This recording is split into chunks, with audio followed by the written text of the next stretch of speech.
The Dearborn Independent, October 15, 1921, number 51. Mr. Ford's page. There is not less unity in the world. There is only the discovery that what we called unity was mere pretense. We pretended that certain differences did not matter. We are learning that they do matter.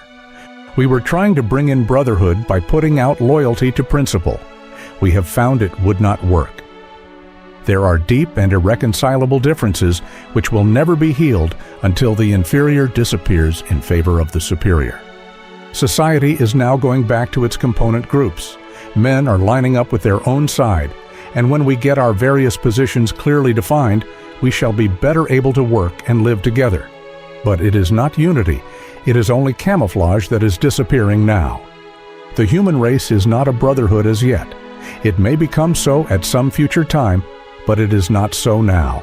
For one thing, there is no sentiment of brotherhood throughout the world. For another thing, there is a very strong and well-established sentiment of strangerhood, which education, civilization, contact, and understanding have been powerless to diminish. We so commonly accept as possible facts the things that we wish to be true, that it was once our habit to say that if the peoples of the world only understood each other, the reign of perfect amity would arrive. But there is no lack of suggestion that in some cases, the better some of the peoples understand each other, the more they dislike each other. It is not so very different in individual matters. We accept the majority of people because we do not know them. The majority of those we avoid are the ones whom we know.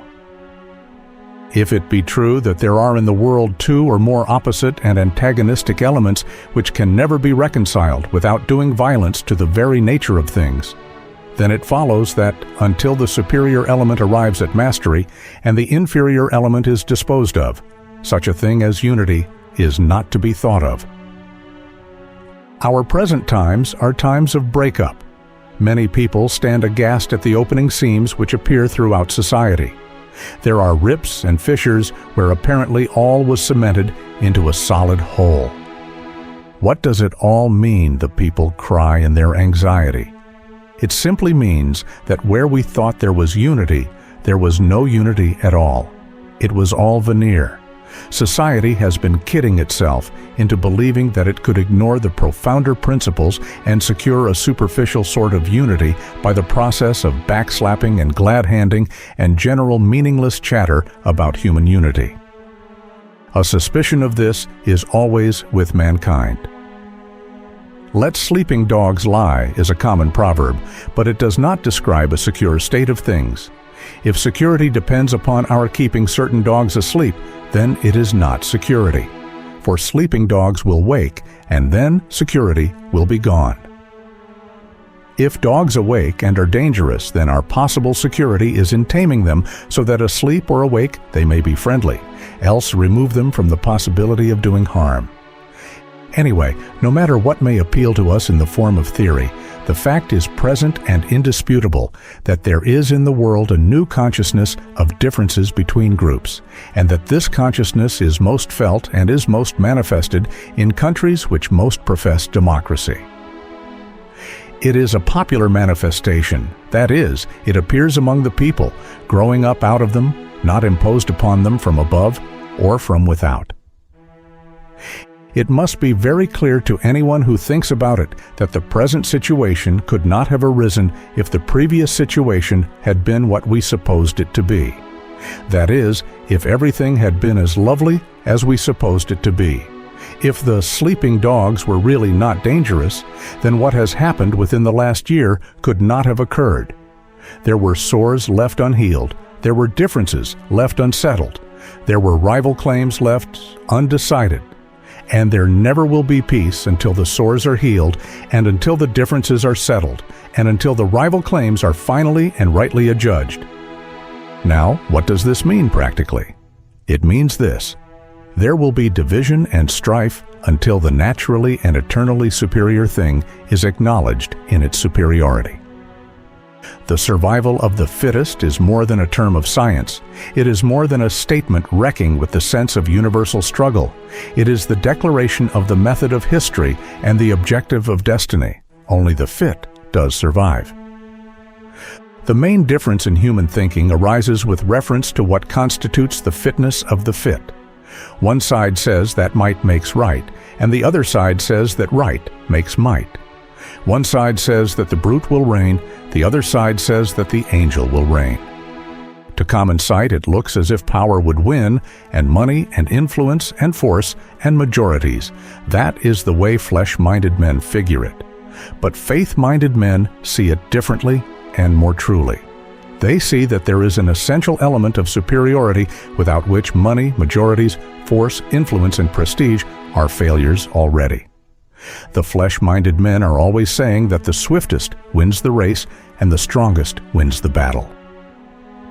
But history is sufficiently long for us to confirm the truthfulness of the faith-minded men's declaration that the race is not to the swift, nor the battle to the strong. But we must not be misled by this term, the survival of the fittest, into the delusion that the fit survives by struggle. Not so. If there is a struggle for life, it is on the part of those elements which are already passing away. They struggle to retain their place. The superior elements of life do not have to struggle to maintain their place, nor to retain their superiority. Not at all. Their whole strength is to be what they are. He that believeth shall not make haste. Struggle belongs to the defeated, all of which has a sidelight on tolerance. Some people do not like the word. Nevertheless, it stands for a real elemental fact in our civilization. Tolerance is possible only to the superior. The lower elements are always intolerant. The nearer right a man is, the more tolerant he is. His tolerance is in ratio to his immersion in error. Good grows and multiplies of itself and crowds wrong to the corners. It is wrong that struggles and fights. The good does not have to. What is occurring in the world today is this. Under a false notion that vital differences could be patched up by a specious attempt at good fellowship, the world has gone along for many years trying to pretend that nothing mattered much, so long as nothing interfered with our fun or our pursuit of money. It has been mostly pretense, a rosy cloud of words without meaning. Well, reality has overtaken us again, as it always will. There are strains of blood that will not mix. There are great group ideas and ideals that will never agree. There are great contrary claims that will never be reconciled. We have been pretending that it doesn't matter, but life is teaching us that it does matter. The differences are rolled back upon the consciousness of humanity once more, to be dealt with more wisely than we dealt with it during the miscalled era of good feeling, which was only an era of camouflage. A great deal of mushy sentimentalism has gone by the board. Some people, mistaking the matter, say that it is idealism that has disappeared. No, only sentimentalism. Sentimentalism is mushy and soft and polite and likes a nice book in a cozy corner.